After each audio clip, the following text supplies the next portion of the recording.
若是本殿要罚你，就是天地，又能奈我何？你是谁？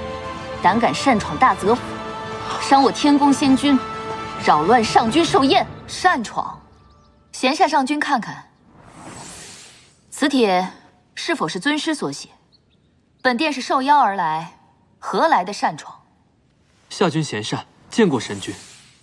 景昭，你斩我青池宫掌座，我伤你区区一个上仙，又有何不可？你是后池？不可能，后池怎么会有这么强的灵力？凤冉拜见后池上神。见过后池神君。这两位小徒偷入青池宫盗取灵泉，被神君发现。神君看他们年幼，未曾责罚，他们倒好，偷饮灵泉也就罢了，现在还当着众神反咬一口，说我们青池宫勾结妖族。看来是二人丢了火珊瑚，怕被责罚，所以编下谎言。你们敢骗我，我宰了你！别动不动就要打要杀的，物归原主。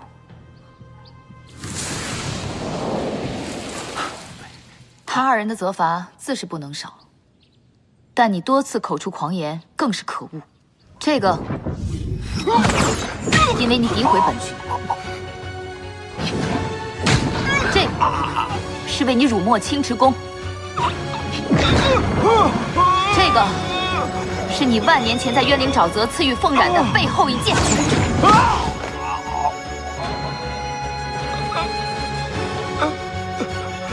上人饶命！上人饶命！请求上神看在景阳大殿下的面子上，饶我一次。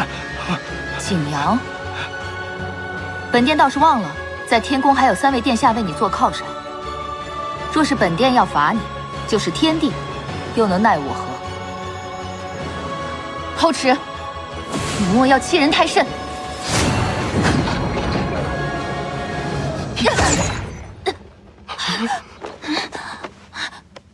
二哥，就是他伤了我和紫渊上君。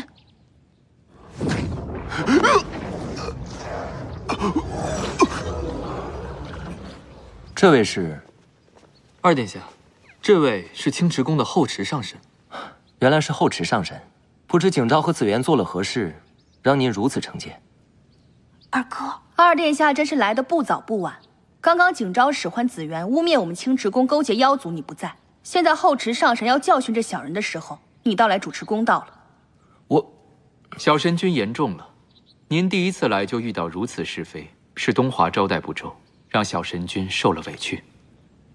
谨见殿下，以今日紫渊所为，不知9重天宫与青池宫的万年交好，是否还有必要在手？景昭莽撞，紫渊上君所为绝非天宫之意，还请上神不要误会。还请二殿下问一问天帝，按照仙界的律法，该如何处置紫渊上君？后池，你上神放心，景监定当将今日之事向父神禀明。我们走。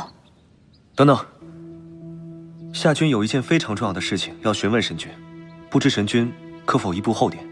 不可。